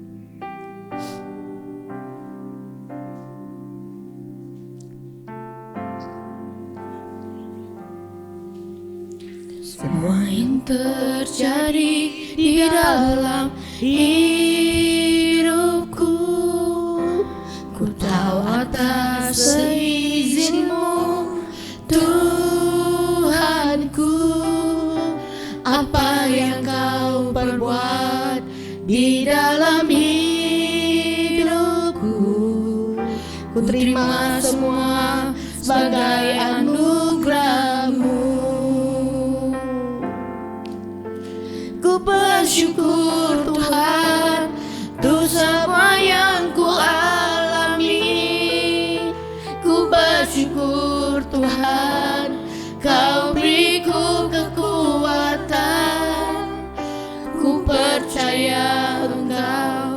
selalu besertaku, takkan tinggalkanku. Dengan pujian ini, aku boleh mengucap syukur. Aku bersyukur Tuhan, aku terima ini Tuhan. Karena aku percaya Engkau tidak pernah meninggalkan aku. Engkau tidak pernah biarkan aku bergumul sendiri. Tapi Engkau memberikan kekuatan. Engkau izinkan ini terjadi karena aku sanggup Tuhan. Setelah itu saya pun kembali mengikuti ibadah umum. Setelah selesai ibadah, saya memberanikan diri untuk bercerita kepada hamba-hamba Tuhan, kepada majelis, kepada teman-teman sepelayanan tentang hasil yang ada, hasil daripada dokter bahwasannya saya terkena kanker nasofaring. Setelah itu saya terus didukung dalam doa hamba Tuhan Ibu Yeti Mili dan Ibu Elvi serta majelis dan teman sepelayanan terus mendukung saya dalam doa. Hal ini saya jalani, saya katakan saya mau Tuhan menjalani ini. Setelah itu kami pun pulang, kami melakukan kegiatan, kami bergumul terus dalam doa. Kemana saya harus melakukan pengobatan. Suami terus mencari solusi, menanyakan perwakilan di Medan, Modern Hospital yang ada di Guangzhou. Bahwasanya di sana untuk pengobatan kanker ini tidak menggunakan kemoterapi dan radioterapi. Jadi suami merencanakan dan bicarakan dengan saya bahwasanya sepertinya saya putuskan kita akan berobat ke Guangzhou karena pengobatannya tidak menggunakan kemoterapi.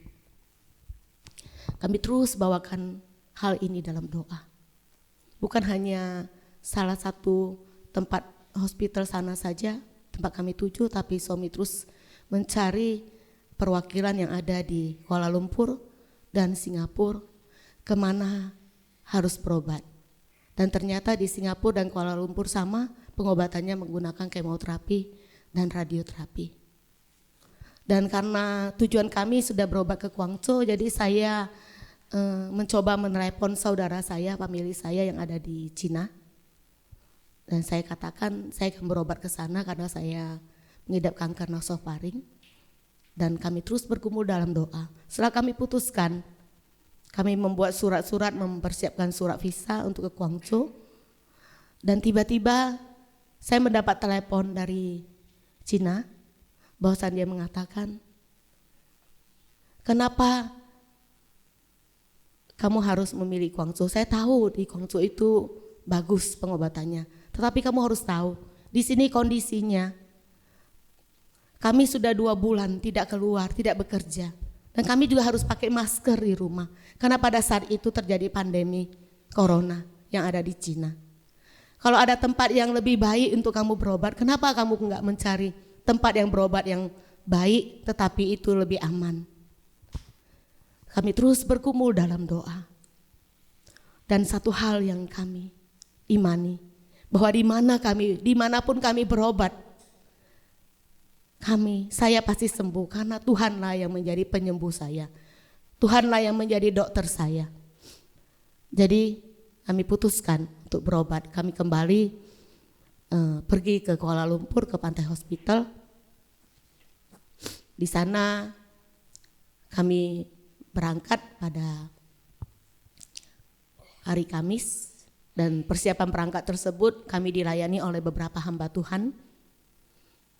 Dan secara total penyerahan diri dan kami pun persiapan berangkat. Setelah itu keesokan harinya pada hari Jumat saya pun mencari dokter onkologi dan dia menyarankan untuk melakukan PET scan. Dan setelah hasilnya keluar, puji Tuhan hasil PET scan tersebut bahwasannya kanker nasofaring itu stadiumnya stadium 3 awal dan kanker itu menyebar hanya sebatas hidung dan sampai di leher, bagian leher saja. Dan kanker itu belum menyebar sampai di bagian-bagian lainnya. Dan dokter terus mengatakan bahwasanya saya harus menjalani pengobatan kemoterapi selama 7 kali. Dan saya harus menjalani radioterapi selama 35 kali.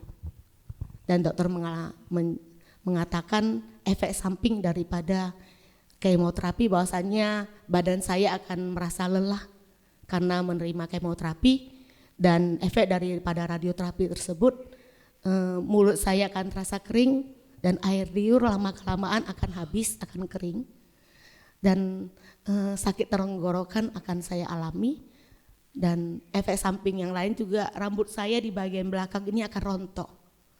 Jadi saya terima itu dengan pertolongan Tuhan, dan dokter mengatakan kamu sebelum menjalani pengobatan tersebut kamu harus melakukan simulasi. Simulasi itu adalah persiapan untuk membuat topeng dan memasukkan cairan semuanya untuk supaya nanti hasil daripada radioterapi itu ada warna. Jadi hasil daripada radioterapi itu terlihat kontras lebih bagus lagi. Jadi dokter menyarankan untuk melakukan. Jadi saya langsung melakukan simulasi itu sampai sekitar pukul 5.30 sore, dan pada hari itu juga kami langsung pulang pada malam hari itu. Kami pun pulang dan kami terus menunggu kabar daripada rumah sakit. Setelah kami pulang, keesokan harinya pada hari Sabtu saya pun dan suami pergi untuk mengikuti ibadah puasa. Kami mengikuti ibadah puasa di Palladium. Di sana firman Tuhan yang sangat menyentuh hati mengatakan bahwasannya cara menembuhkan, menerima kesembuhan dari Tuhan itu ada 4 hal yang kamu harus lewati. Yang pertama, say it, ucapkan perkataan iman. Karena di dalam lidah kita ada kuasa. Seperti dalam Markus 5 ayat 28 mengatakan bahwasannya asal ku jamah saja jubahnya, aku akan sembuh. Yang kedua, do it. Tuhan katakan kamu harus lakukan. Ada usaha yang harus kamu lakukan. Yang ketiga, receive it. Kamu harus terima dahulu. Kamu rasakan dan kamu jalani dengan penuh iman. Dan yang keempat, tell it. Kamu harus katakan, kamu harus bersaksi, mengatakan tentang kuasa Tuhan. Setelah itu saya lewati. Dengan firman Tuhan itu, saya semakin dikuatkan, dikokohkan. Saya sanggup Tuhan untuk menjalani pengobatan ini.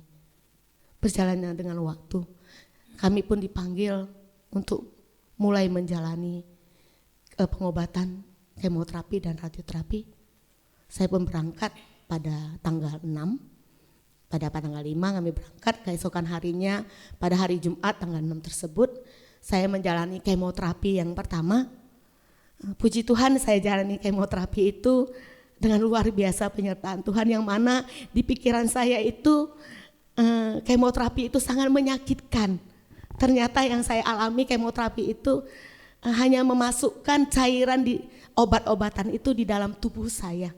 Saya jalani dengan pertolongan Tuhan. Dan saya jalani radioterapi yang pertama, dan keesokan harinya saya jalani radioterapi yang kedua.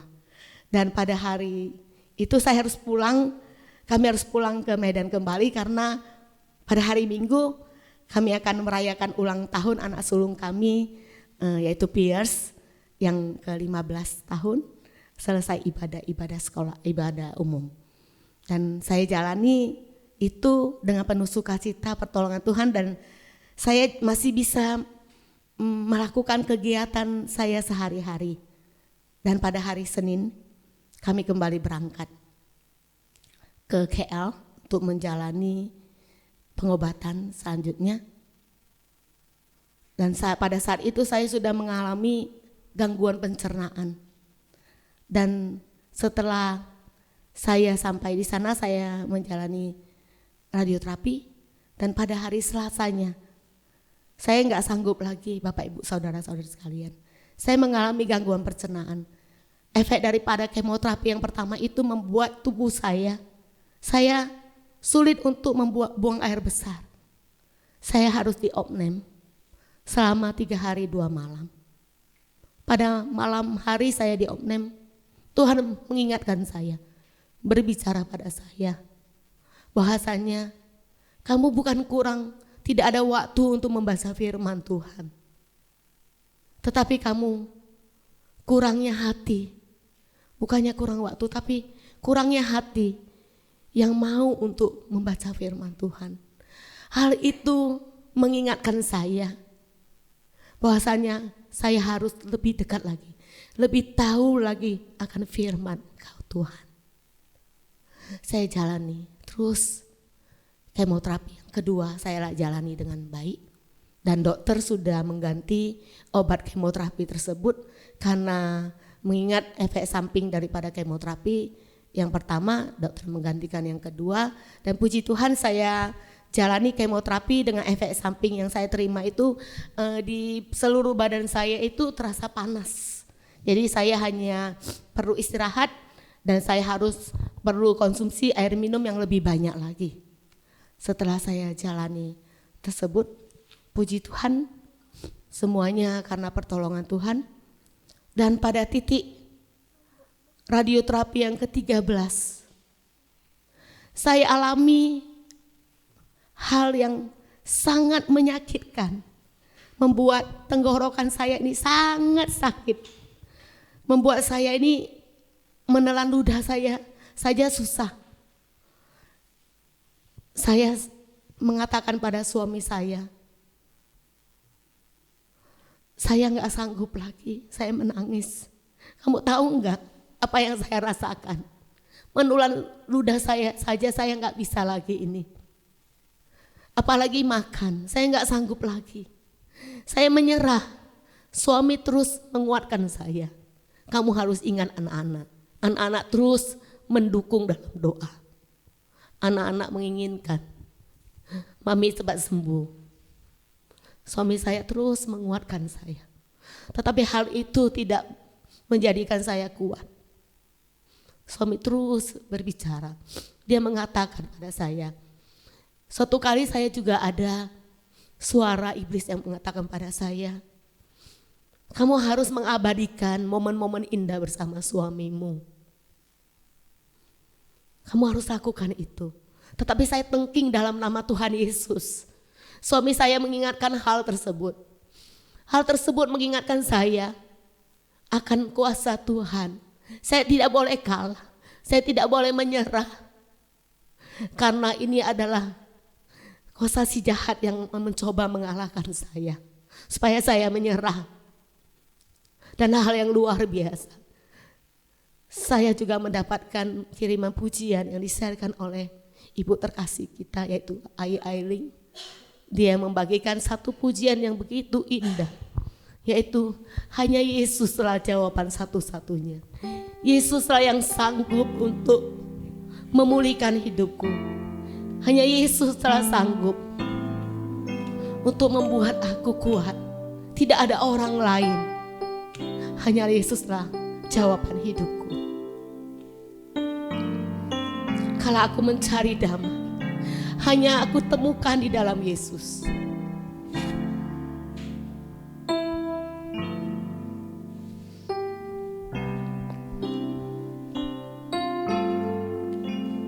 Kalau aku cari damai, hanya aku dapat dalam Yesus. Kalau aku cari ketenangan, hanya ku temui di dalam Yesus. Tak satu pun dapat menghiburku, tak seorang pun dapat menolongku.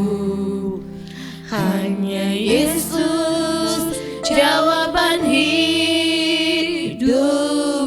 Bersama Dia aku boleh kuat. Bersama Dia, hatiku damai, walau dalam lembah kekelaman. Bersama Dia, hatiku tenang, walau hidup penuh tantangan. Tak satu pun dapat menghiburku, tak seorang pun dapat menolongku. Hanya Yesus jawaban hidupku.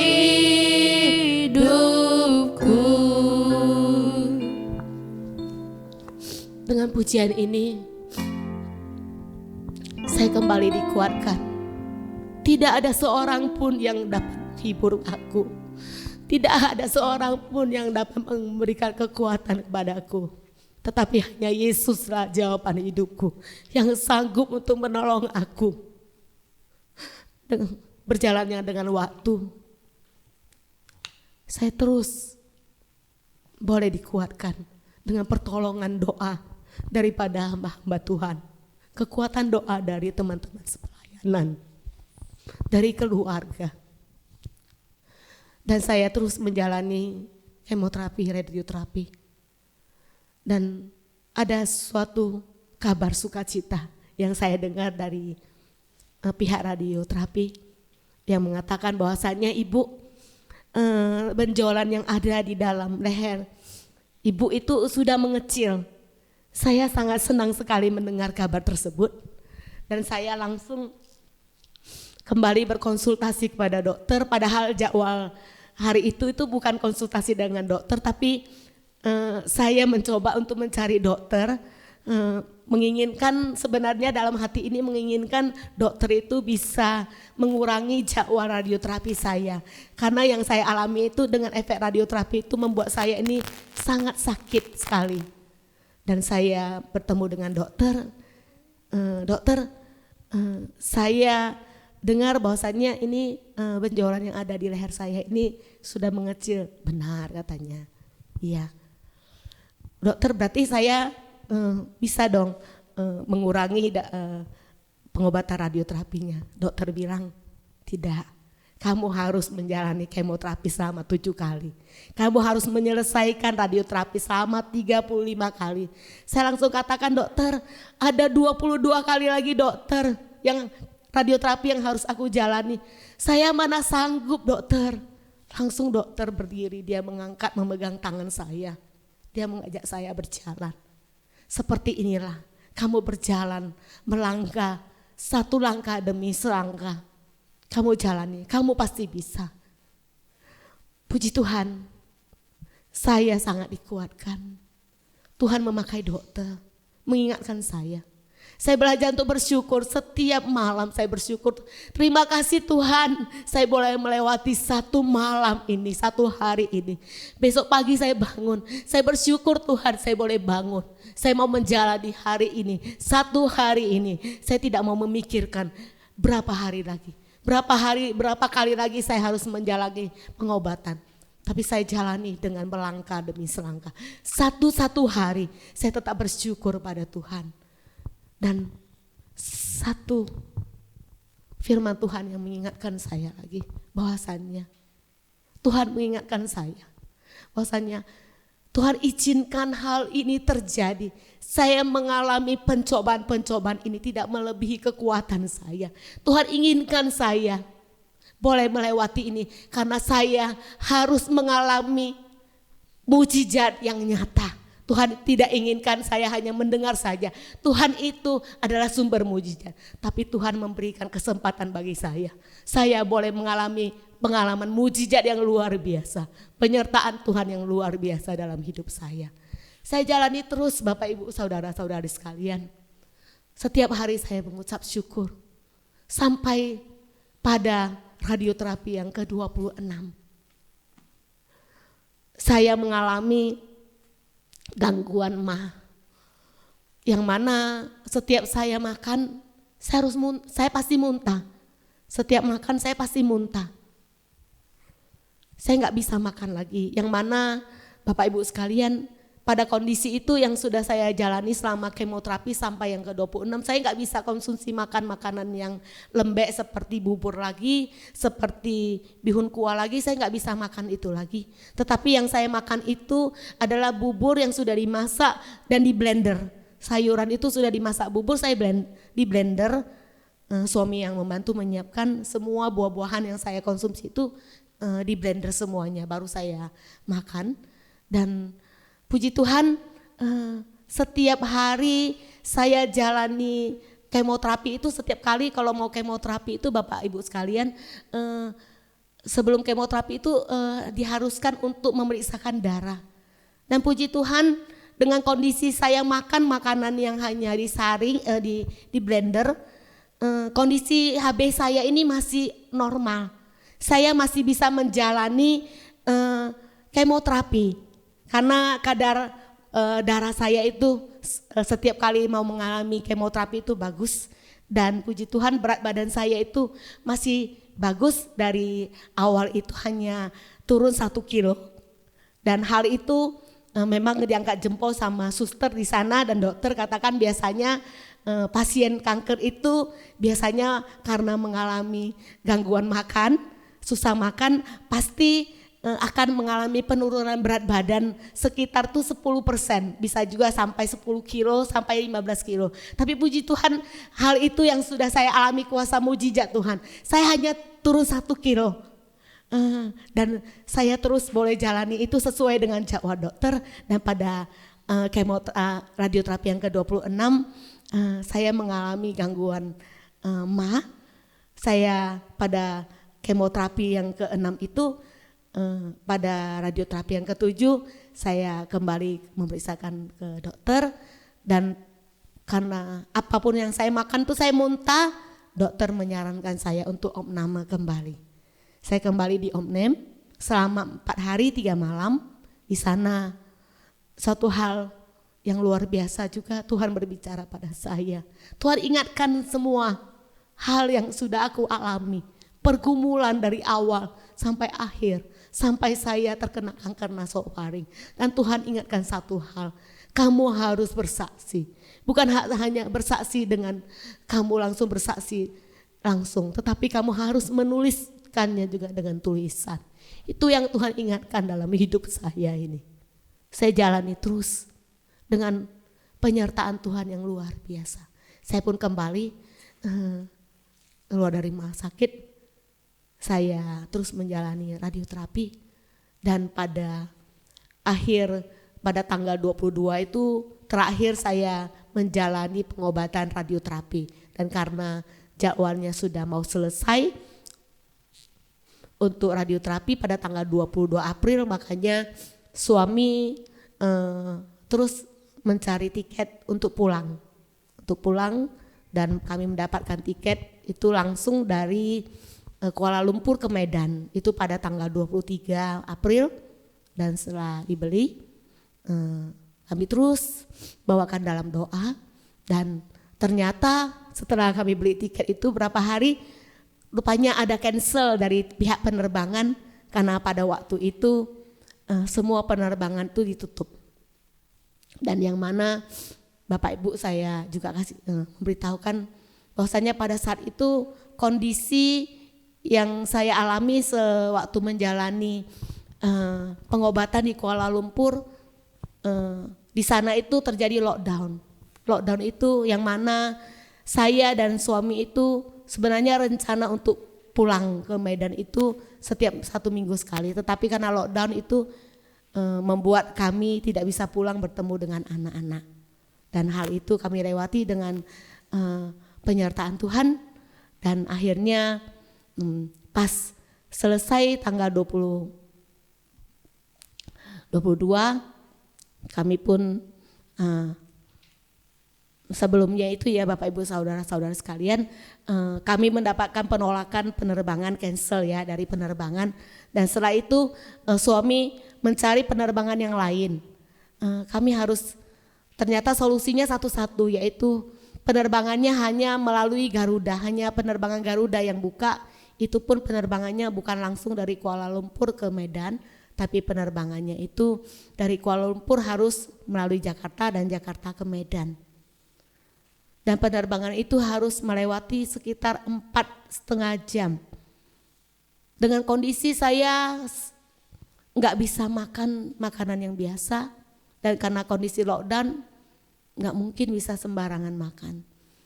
Dan suami juga mempersiapkan makanan yang harus saya makan. Kondisi pada saat itu suami membuat bubur kacang hijau, lalu di blender itu dimasukkan ke dalam blender, dan air panas, dan kami lewati pada tanggal 23 itu kami pulang, kami berangkat dari sana pukul 10 pagi sampai di sana. Sampai di Jakarta sekitar jam 1 dan kami harus di sana untuk menunggu penerbangan selanjutnya. Penerbangan selanjutnya itu jam 6.30 sore dan kami harus sampai di Medan itu sekitar jam 8.30 malam. Hal itu saya lewati, biasanya saya nggak sanggup. Yang mana saya harus istirahat, saya harus makan terus selama 2 jam. Berganti 2 jam. Tetapi sesampai saya di Medan, tidak terasa air mata saya ini berlinang langsung. Saya menangis langsung. Saya menangis merasakan kuasa mujizat Tuhan yang luar biasa. Saya katakan, Tuhan, Engkau begitu luar biasa Tuhan. Engkau menyertai aku Tuhan. Aku boleh melewati sampai hari ini. Aku melewati 1 hari ini. Bukan suatu hal yang mudah, tapi kuasa Tuhan yang luar biasa dalam hidupku. Aku boleh melewati dengan penerbangan yang begitu lama. Tapi kami boleh lewati sampai di Medan pada 8.30. Itu hal yang luar biasa.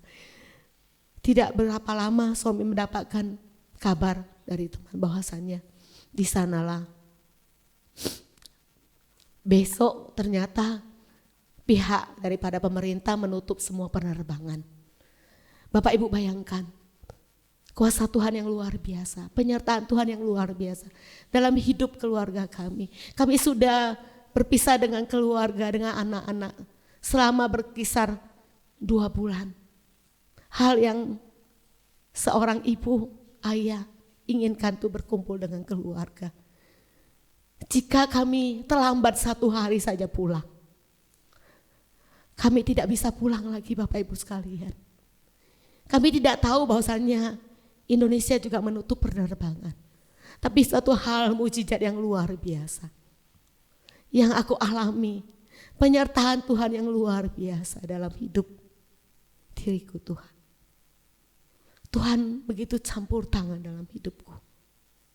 Ada satu pujian yang sangat luar biasa juga, yang terus dikirimkan, yang selalu saya ingat Bapak Ibu sekalian, yang dikirimkan Bu Elvi, di mana saya juga ingat bahwasanya pujian ini pernah dinyanyikan Bu Yeti.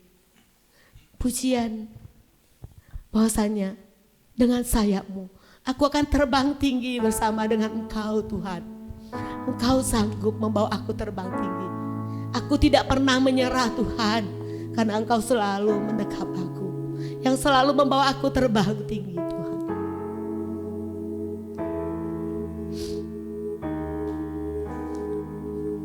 Pujian ini menutup daripada kesaksian saya, bahwasanya Tuhan itu luar biasa. Tuhan tidak pernah membiarkan setiap anak-anaknya bergumul sendiri. Tuhan selalu menyertai, memegang setiap anak-anak, tangan anak-anaknya. Firman-Nya berkata, Engkau selalu menyertai anak-anak. Firman-Mu berkata, Kau besertaku, maka kuat roh dan jiwaku.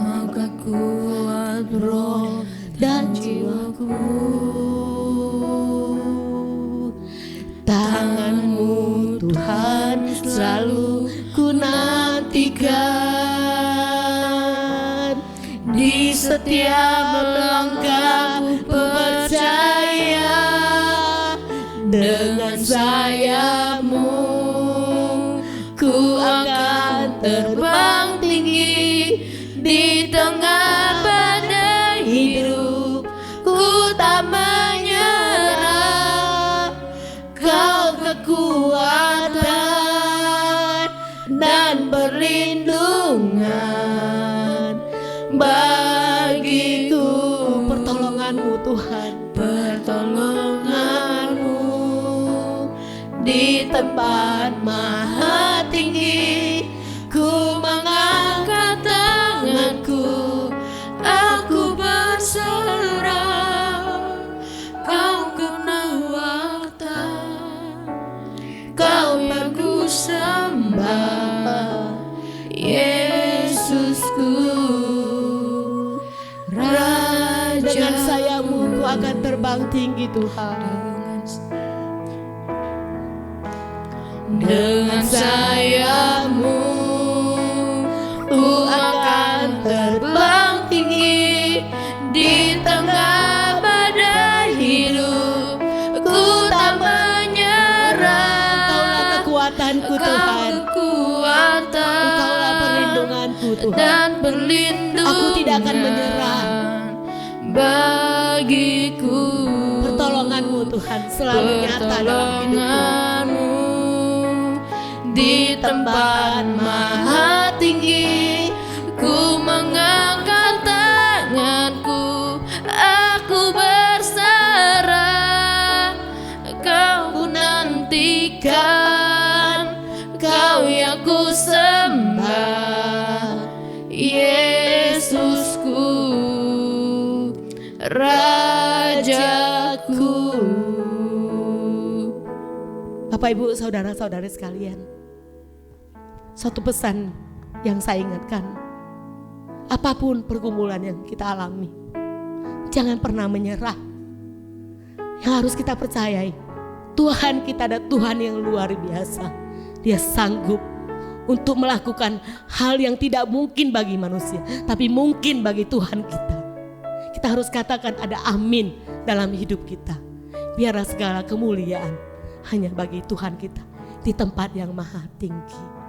Amin Bapak Ibu saudara-saudara sekalian.